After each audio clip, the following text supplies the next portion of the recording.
Hi, I'm Michelle, parenting coach and child life specialist. I have been working in pediatric medical and mental health for over 2 decades.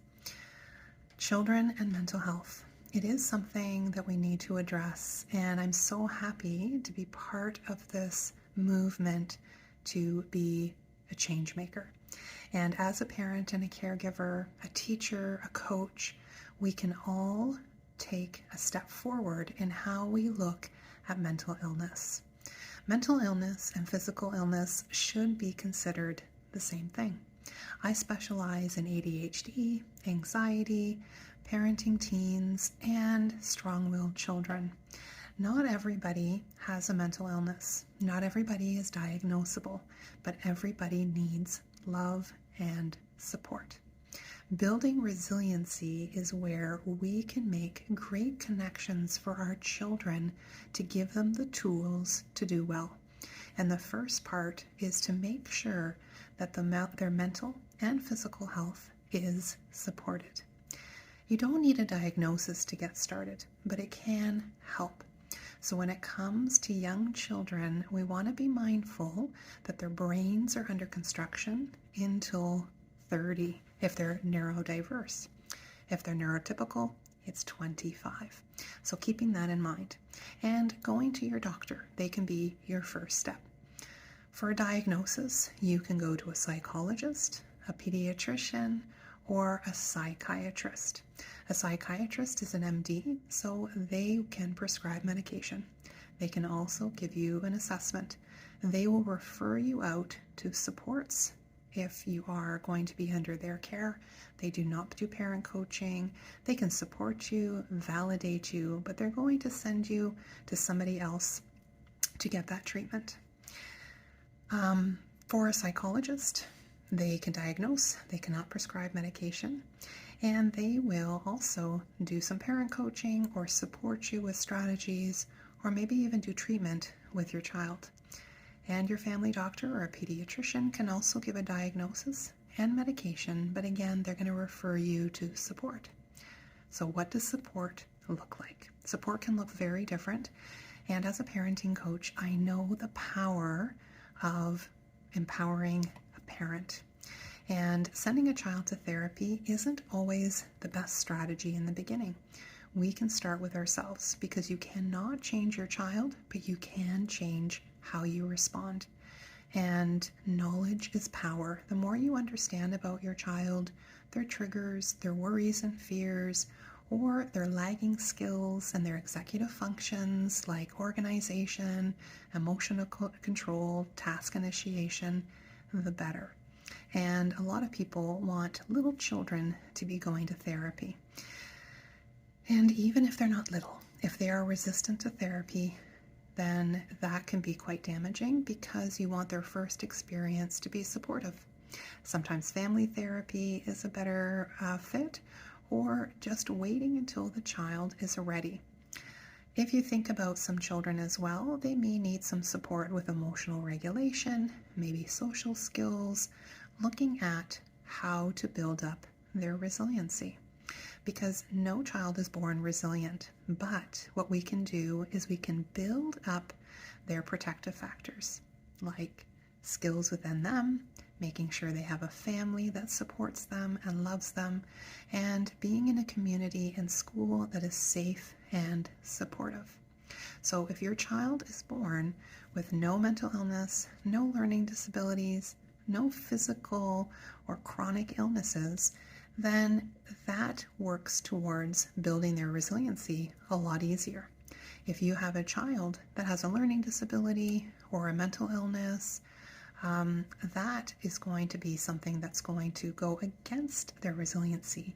But you can build and teach resiliency, which is the magic of knowing that your child can build on that. And we don't want to lower our expectations. We want to alter them. So if you have a child with anxiety, for example, even without a diagnosis, if you notice that you're accommodating their behavior, the message is you can't do it. The message is whatever you're worried about is going to come true. and we do not have a magic ball. So what we are going to do is be supportive and help them with small steps moving forward. That means that you have to be able to tolerate some of your distress, and you also have to tolerate some distress in your child. And some children at 4 or 5, they're clingy, they want to be around you, and it's kind of cute. And then they get older and we get frustrated. So build the scaffolding to help build the resiliency so they're able to deal with their worries and fears on their own without being able to avoid or having a parent jump in to rescue or fix. It's the same thing when you have a child with ADHD. This is something that affects their executive functions. They have a Ferrari brain and bicycle brakes, and their executive functions such as emotional control, impulsivity, organization can be up to 3 years behind. So again, we want to look at what skills do they need and how can we best support them? How do we work on their emotional regulation? Well, we role model and we show them. We show them with our own ways of how we cope, labeling our emotions, labeling their emotions. And essentially what we're doing is we're saying, I see you, holding space for their emotion and saying it's okay to have emotion. It's just not okay to kick the wall, or it's not okay to avoid school.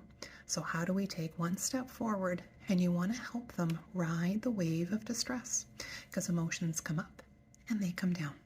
When you rescue and you're here, then we teach them avoidance, and escaping is the way to handle it.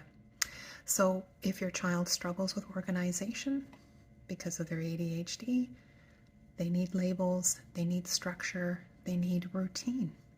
And sometimes medication for mental illness is something to be considered because their brains need a little bit of help, right? So if you have Tylenol, we give Tylenol to our children, we don't think about it. If they had diabetes, we just give the insulin, we do what the doctor says. When it comes to mental illness, there's a stigma. And sometimes parents feel like they should do better as parents, that their child doesn't need it, that they just need to do better and set up supports. And absolutely, all those things work together. But you cannot move forward if your child is constantly struggling, or their anxiety is so high it's really tough to do everyday tasks, or their anxiety is getting in the way, or if they have a hard time focusing at school and they can't sit still to be able to focus. So medication is not a failure. Medication is a tool, just like me wearing glasses. I'm not a failure to wearing glasses. It's my treatment. Would taking Tylenol be a problem, or insulin, or having a wheelchair? Is that a problem? It is not. So I'm not pushing you to take medication or not take medication. What I'm saying is keep an open mind and take a look at where your child is struggling and what kind of support that they need. Because parenting a child with mental illness is a different level of parenting. Your child needs more from you. They need more support and more ways to kind of step forward and learn those skills and build their resiliency. So I hope this was helpful. I am here for you. I have lots of content on anxiety, on ADHD, and just supporting a child with mental illness. And sometimes you have more than one mental illness to deal with. Sometimes you have children of all different ages with different needs.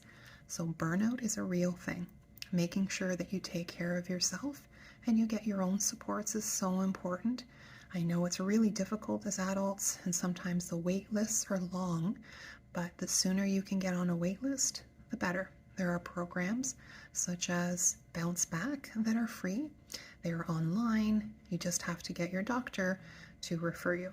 And actually, it might actually be self-referral now, because we are learning that things are different, that taking the time for yourself to say, I'm important, and being a good role model to your child is vital. Children learn what they live. Teach them, be a role model, and then you will be calmer to deal with their distress, with their emotions, and their mental illness.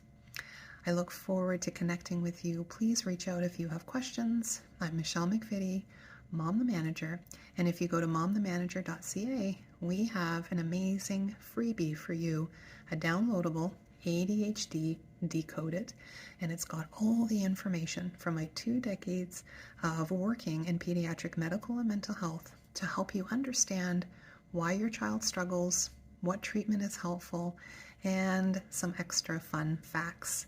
And I hope to see you soon. I hope you found this helpful. Feel free to reach out if you have any questions or comments.